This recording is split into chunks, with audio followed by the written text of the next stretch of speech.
Hello, Hateless Gaming here, bringing you another burner guide for the first time in a while. We'll be seeing a lot more of these in the near future. Today we got something a little bit different. We're doing an alternative to Anomic Team Jaguar, which is the one that a lot of people have a hard time with, as he sometimes gets a critical shot on the Garmer. So we kitted out a Nergal to be able to brawl with it, and this fit's a lot of fun. The fitting itself is really easy. Well, actually kind of really easy. Anyways, I'm going to open up the window here. We have a light Entropic Disintegrator II, T2 Afterburner, a Stasis Webifier, a Republic Fleet small cat battery, a Centus X-type explosive hardener. It's very important that you get the X-type with 50% resist or greater. We have 2 Entropic heatsinks and a Corpii A-type small armor wrapper. We're getting 190 HP every 4.5 seconds. The auxiliary nano pump and second auxiliary nano pump, so it's a dual pump fit. And what we need is about 3 minutes of cap stability and a chunk of DPS is really what we need. I believe it's acceleration control needs to be at least 4 or 5. The Afterburner skill helps with capacitor if you're running low on capacitor. And navigation helps with velocity a lot. In Spaceship Command we have the precursor frigate to 5, and we have assault frigates to 5 as well. And then for armor, none of the compensation skills are actually required for this fit, as it doesn't require them at all. And then we have repair systems to 5.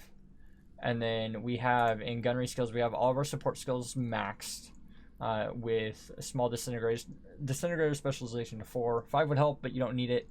I would imagine you can get away with level 4 on support skills, but you don't need to go level 4 on support skills.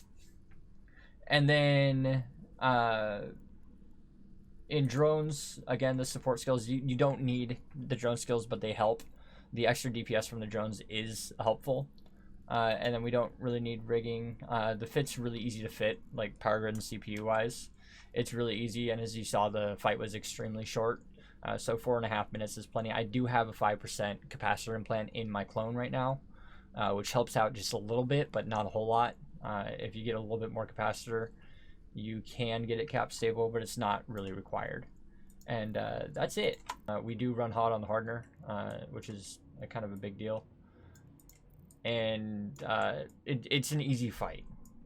There's not a whole lot to say on this one. This is kind of one of the more advanced ones. Normally for the Anomic Team Jaguar, you'd hop into a Garmer and you'd orbit at 26 instead of adjusting the orbit range on a Garmer every time that we fight Jaguar. I started running this instead. So we'll follow up with a demonstration here. The first thing that you want to do is you want to make sure you overheat your Hardener, as that's going to run hot the entire time. We do have a chance to bleed a little bit into armor, even with the Hardener hot. So we also have to be ready to overheat the prop mod. For maneuvering, all we're going to do is we're going to select the Jaguar, lock them up, keep it range 38, or keep it range 6 kilometers. As you can see, my default keep it range is set to 6. We're just going to keep at range here, and then we can go ahead and turn on our prop mod. What we want to make sure is that this Jaguar is red box to us before we even think about dropping our drones. As he comes into range, we're going to want to web him. This gives us range control, and then we can start firing as soon as he's in range. And we're going to drop our drones now and begin firing. So now what happens is we're going to pull range on him. That's going to mitigate the incoming damage and lower the transversal, so we'll get really hard hits. And in the meantime, our gun will begin spooling up. It'll continue spooling up. Right now we don't quite break the logi, but with each cycle we get a little bit closer to breaking the logi. The only thing that you really have to pay attention to here is the armor bleed, as you slowly do bleed armor.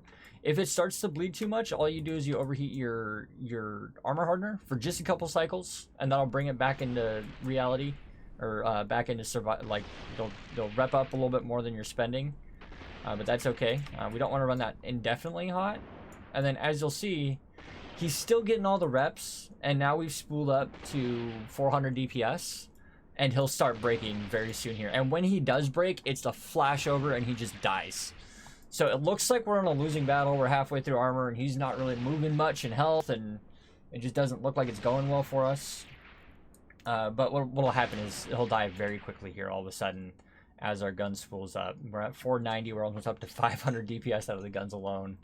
I think it gets up to about 600. I generally clear this within 50 rounds.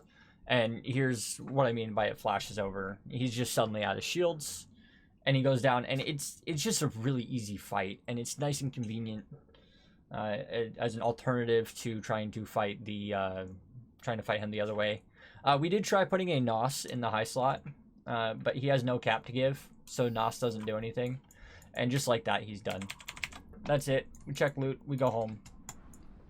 That's it for Anomic Team Jaguar, a new easy way of doing it.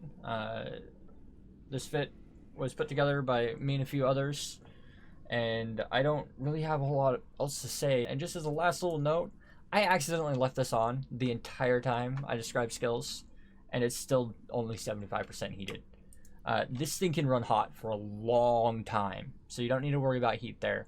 It's when you're overheating them both, and then also make sure that your hardener and your repper are on opposite sides in the fitting window here. But make sure you like, comment, and subscribe below, and we'll see you guys in the next one, hopefully really shortly.